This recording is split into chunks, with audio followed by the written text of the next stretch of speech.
Pinkertons Ghosts is a horror anthology podcast by Superversive Radio, with no affiliation with any detective agency, person, real or imagined, or the dark forces of Outre Terre. It is not intended for children. Morrow reporting in. I was scared to open the files. When we did, Jack and I were shocked to see a black folder with such thin documentation. Tom, please take over a portion of John Lamartin's area while he is in the hospital. I'm assigning you to the area including and surrounding DeSoto National Forest in Mississippi. There's been reports of ghosts in the area. Children are missing, but due to the high crime rate, this may or may not be supernatural. Please investigate and determine the causes. That's it. There was some notes. Tom was never very meticulous, but he did mention where he was and what actions he took, if not in great detail. It was half restaurants he ate at and half local folk tales. He was an old man, but he was active and canny. He knew when to run and when to stand his ground. Besides, Paranormal Pinkertons are detectives. Not much to go on. Orion's folder was even thinner. Orion, investigate the disappearance of your father, Tom Morrow. His last investigation had him combing through White Plains area. See if you can pick up the trail and report back. His notes reported 2 promising leads. 1, there was a report of a lady in white of some kind seen around the waterways of Van Cleve. 2, there have been reports of strange and out-of-season insect swarming events in the greater Pensacola wildlife area. This was not near the White Plains area. Well, this kind of work is not polite enough to stay in one place. Besides, Jack and I were healed up. We were well rested, exercised, sparring even. A walk through the South's national parks and bayous would be easy. You knew these were never easy, Control. Pensacola has had paranormal events in the past. Aliens, ghosts, the usual hauntings and sightings of who knows what, but nothing special. No specific and unique monsters graced that area. At least, nothing with any concern for a Paranormal Pinkerton. Tourist traps are a Daz matter. The first few days brought us nothing. No hints of Tom or Orion uncovered, and no one admitted to seeing them. Even the motels they stayed at had trouble remembering them. Their code names were still in the logs. We asked at the last known motel if anything of theirs remained. They shook their heads. The keys were on the dresser, and they left nothing. Jack was getting frustrated, and so was I. Having nothing else, we checked into another location in Lukedale. We made our plans to start investigating the parks in the morning. I do not know what woke me up. Maybe it was a creeping fear, or a whisper in my soul. Or maybe I was not sleeping well at all in a place I did not prepare ahead of time. Once I was awake, I was up and moving. My pillow gun pointed at every shadow. I heard the slightest whisper outside my room. I sleep in my clothes. It was the work of a moment to throw on my trench coat and lace my boots. I'm not the most experienced agent, but my life on the run and hiding in the Ozarks has taught me some tricks. Among many types of supernatural events, there are slow burns. Things that build and build until the power overflows. Why worry when the attack has not come yet? I could feel the power growing. I did not have to panic, yet. The whispering grew louder. Jack should hear it now, and should be as prepared as I was. We find it necessary to sleep in separate rooms. I was about to knock on his wall when I heard him move around. We had trained for this. I kept my back to the wall, between the door and the window, looking out into the parking lot. Whispering doesn't mean too much to those who are aware of it. The real problem is the chances of hypnotism and mind control. Again, control. If you are aware of it, you can reject it. The best defense is an active mental offense. White light filtered through the blinds. It moved with deliberation. It floated and bobbed as it passed by my window. I struggled to listen, but I did not hear any footsteps or clothing or anything besides the whispering. The light grew slowly, floating up to the second floor. I gritted my teeth. The whispering layered over itself. Like fingers, it prodded my defenses. It wanted me to come out, join the light. I should enjoy the cool night air and walk with the shadows. It promised nothing more than a night jaunt through a park. I mouthed the words that came to me. Won't you come and walk with me? We talk, mother to mother, about our beautiful children. You can show me how to handle your Jack. I can show you my children. We can play together by the lake. I will keep you safe. I will give you what you want. The light stopped. I heard Jack moving around again. Then, his door opened and slammed shut. I panicked and charged out. Jack vaulted over the fence and landed on a moving van. In a flash, he had landed on the parking lot and started running. He ignored my shouts. The boy can move. Light flashed in my eyes. I fired my gun at it. The bullets flew out into the open air, hitting nothing. My eyes adjusted. A Hispanic woman floated in front of my door. Her black hair floated with her clothes, defying even the ghosts of gravity. She looked drowned. Her body was puffy in strange places, desiccated in others. Her face slipped between a woman's drowned face and an empty skull. I fired my gun again. No joy. Oh, you lost him. I'll find him. I'm a good mother who controls her children. They do what I tell them. I jumped down and started to run, following Jack. My car would be fine. I didn't think to take any holy water or any other holy objects with me. I thought that there would be time to send for some pastor or priest for an exorcism. Not now. Jack was still in sight. The area was a well-lit commercial zone. I struggled to catch up to him. He ran down Main Street all out. I conditioned myself and could rely on greater than average stamina, but it couldn't compare to Jack, who was growing into his adulthood strength in leaps and bounds. I fought just to keep him in sight. I had no idea what this ghost was, but it had done something to Jack. I could not tell if he was fighting or could fight the influence at all. I called after him. No response. The ghost floated next to me. I knew that shooting it was not going to do anything. I tried praying it away. I tried rebuking it. I knew that there were spells that could control it, but I would not touch such unchristian methods. That thought sparked in me. A spell. Control. This ghost was a woman in white. Usually that meant the ghost would attack children and women. The logic followed that we were the targets, but we were not the only targets in the motel. That van Jack and I had jumped off of belonged to a children's choir. Even if I counted the fact that Jack and I were closer to the Autre Terre than others, it was strange that the ghost would target us over other, easier targets. There are ways to control ghosts. Deals are the primary way of doing such things.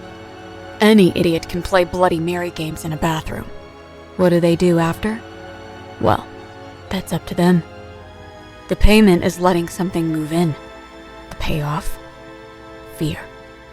I'll skip other means control. The one I feared right now was that someone had raised the ghost up and bound it. Is this how Orion and Tom died? Is this how Jack is going to die? Hypnotized by some bereaved mother driven insane by death and sin to see that her children were already dead? I put everything into chasing Jack. If I could break him out of his spell before he reaches his destination, we could hunt the necromancer at our leisure. And by leisure, I mean tear this place apart, building by building, until we find the monster and put him down for good. And then desecrate the corpse. Whatever makes him stay down. We cannot be too careful. Jack and I raced down what passed from Main Street into the wilds. At the last second, Jack leaped down the side of a ravine. I followed, heedless of the branches. I trusted anywhere Jack stepped, slick rock or no. He splashed into the river and came up short. He gasped, shocked by the wintry water that flowed a few inches off the stream bed. If the water had been warm, or the ravine dry, I shouted for him, and he turned to me, confused. He had his gun out, and he fired at the ghost. Good instincts, Jack. I grabbed him. We collapsed into the outcropping of rocks as we gasped for breath. The ghost followed us. The whispering had been lost in the rush and running. Now, it came back. The whispering kneaded itself over and over. Jack clutched his head and gritted his teeth. He slapped himself. I can't withstand it. It caught me by surprise. Not again! I gripped his shoulder. The two of us climbed out of the ravine in the direction Jack had been traveling. It seemed as good as any choice. Maybe he was not just being led to his death, but instead to the source. The ghost floated. Her hands reached out to Jack. I kept myself between them. I did not know this woman. I did not know what she did, but I had an inkling. A suicide. Murdered children. The obsessions worked out. How easy would it be for any necromancer to raise her with images of family life? She touched me, and I shivered. The cold followed the perfect trail of her fingers across my skin. Something disagreed with her, and she recoiled. The lines in my flesh did not become warm until the next time I went to church. When we finished our crossing, we climbed the side. Jack saw something and fell to the ground. He motioned me up, using hand gestures. Foes, ahead and to the right. I crawled next to him. Above the lip of the ravine and through the trees was a pavilion next to a lake. A fire blazed outside it, throwing light and shadow into odd angles. Strange smells and savors I could taste in the air blew into my face. At the center of the pavilion, enraptured by the flickering light, stood a man covered in a bedsheet. I could not tell the color or make, but it flowed from his head to his toes and covered every inch. I could not say he was a man at all. I could tell nothing about him. He didn't move to a beat, or in a way natural to normal men, or act like other priests I had seen. A few other men and women, maybe 10, maybe 15, sat around him. They watched him as he bobbed and danced. There was a side to him that was a face, but he had no eye holes, no mouthpiece. He would stalk up to one or another at a random point in his dance. Then he pounced. A woman collapsed in his embrace. When he stopped grabbing her, she fell back, spasming. One fell still. Another spasmer rose to his feet, staring at his hands. There was no music, no sound except the sigh of a woman dying of no cause visible to the eye. The ghost followed us up into the air and over the ravine. The man in the bedsheet twisted his spine 180 degrees to stare at us. The ghost screamed. "He's here! Let me take him! Let me take him!" Jack rolled out of the way of the ghost, which plunged at him into the earth. I grabbed Jack and pulled him up. "We're caught! Kill any cultist who does not run! Do not let yourself get caught by the ghost!" We fired our guns. Most of the cult fled, screaming.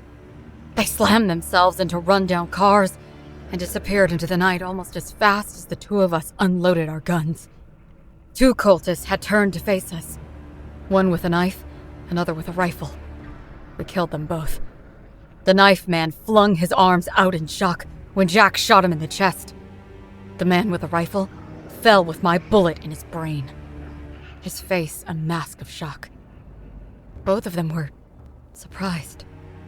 Did they not think bullets would harm them? That left the man who had stood after his spasms and the silent thing in bedsheets. I did not know if Jack hit the standing man, but I shot the man in the bedsheets. I could see the bullets puncture the fabric. It passed through, puffing out the exit wound. One bullet hit him dead center. It should have thrown him to his knees, even in armor. It did not react. The bedsheet cover was undamaged. The man who had survived the spasms ran at us barehanded. He dodged between the trees, frustrating our aim. He slipped into the shadows of thick trunks, and bullets flowed over and under his path. Jack shouted for my help. The man in the bedsheets bobbed his head like a bird, then crossed through the bonfire in front of him. It did not burn him.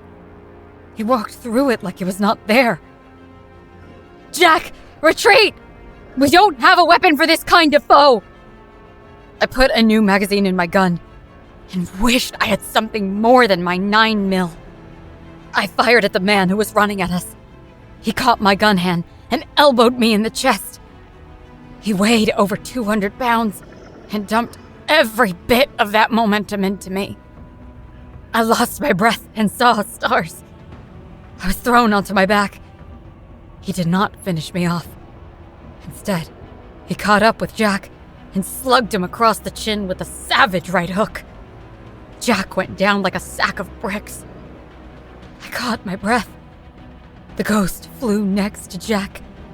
My mouth moved without my volition. My hands ripped one of my Bowie knives from its sheath.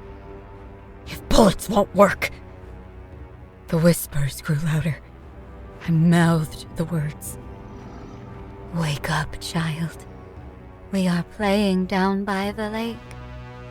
There is a bonfire. There are your friends. There is your mother, playing with the children. There is your father, cooking food. Rise up and play. Swim with me, your mother. Swim, and we will sport in the water together, and see what fish and turtles lay at the bottom. We shall care for each other together. As it whispered, the man and I grappled. I did not know if he thought he could be knife-proof as well as bulletproof, but he did not stop the knife as I jammed it under his chin. He smiled, and I saw the knife point between his lips and teeth. He caught my neck. I only had a breath before he closed my windpipe. He crouched over me like a spider. All angles, no defense. I pulled the knife out and jammed it into his neck again. Blood flowed from the neck wound. I could not make him care about his vitals. I felt tingling numbness creeping up from my fingers. His stranglehold was working. This time, I aimed for his eye. I slammed it home. He fell on top of me. His hands stayed tight, but he did not have any strength left in him. I threw him off and breathed. Jack walked in a trance. The ghost beckoned him, and he followed her, stumbling like a sleepwalker. I felt stuck. I could grab Jack, but there was still the man in the bedsheet. If I freed Jack, the ghost could take him again if something should happen. We would not be free of its influence. Ghosts are bound to objects and people. Finding some way to break whatever hold is keeping her here was my best bet. Evil works are tied to the physical world control. Anything physical can be broken. I got to my feet and ran for the pavilion. The bedsheet man stood in the way. I leapt on him.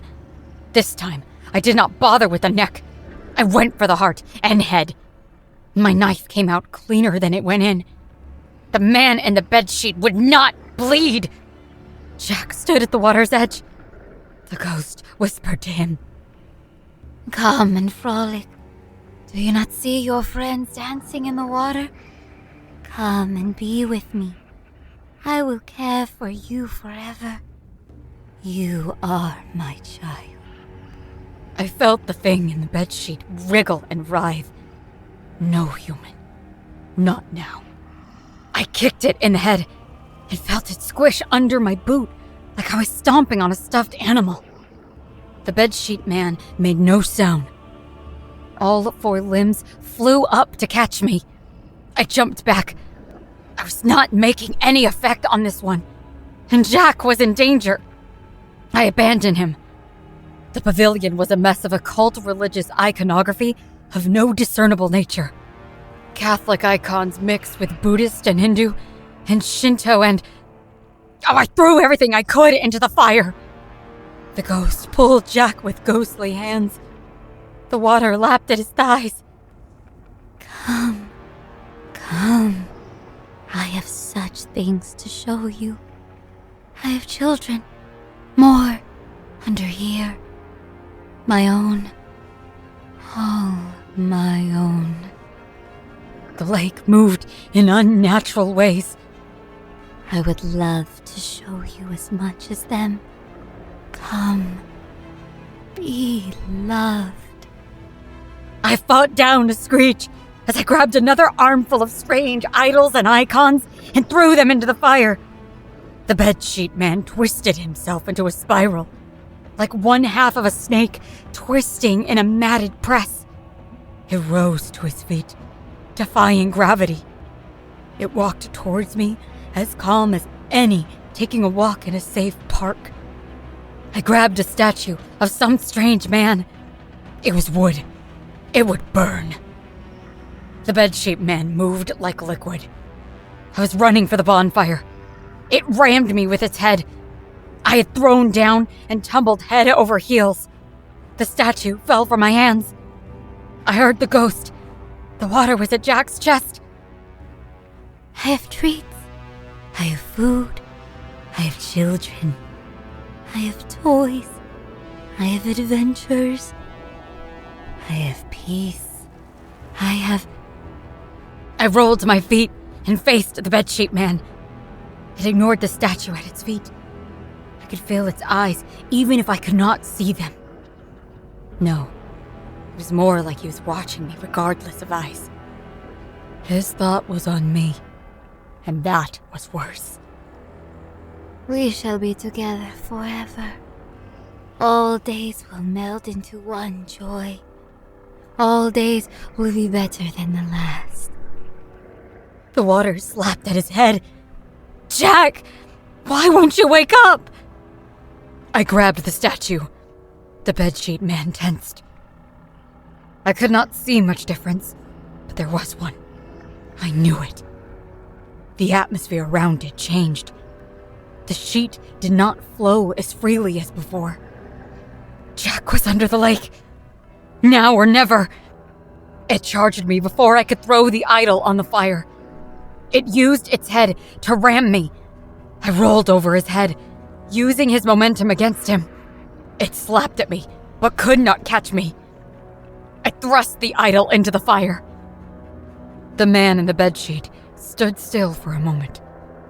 The fire caught the idol, and the man went up in fire, without a scream, without reacting to the pain of burning alive.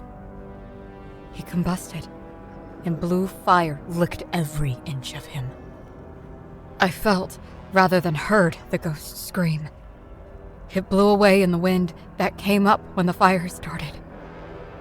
Her form, a Hispanic woman, became human, and then sunk into the lake. The bedsheet man burned like a torch. I ran for the lake, Jack floated up. I leapt into the water and caught him by his collar. It was difficult. The boy was heavy, and I pulled him onto shore. I prepared to perform CPR, but he coughed, spasmed, and then vomited the water onto the ground. I rubbed his back until the coughing fit faded. The man in the bedsheets did not move as he burned to nothing. He left burnt bones under the bare rags heaped on the ground. That spot feels unholy now. I have no conception of what that thing was. I don't know. I don't want to know. Some voodoo? Some demon? Thinking about this, how close Jack was to... I have included what paraphernalia I didn't burn and anything else relevant in Dropbox 4079. I could not find anything of Tom or Orion's in the cult gear. The search will continue. We are entering the swamp tomorrow. Morrow out. Pinkerton's Ghosts is a podcast distributed by Superversive Radio, licensed under an Attribution Non-Commercial Share-alike International License. This episode was written by Ben Wheeler and performed by Celina Saucedo. Ben Wheeler edits, directs, produces, and herds cats. Kid Dickerson performs our audio editing. Visit us on Facebook, read articles on superversivesf.com, or listen to us on unauthorized Acast, iTunes, or Spotify. Contact us through Twitter at @PinkertonsGhosts, email us at pinkertonsghosts@gmail.com, or send us noble messenger possums with messages strapped to their backs. Don't worry, they know how to find us. Thank you for listening, and good luck.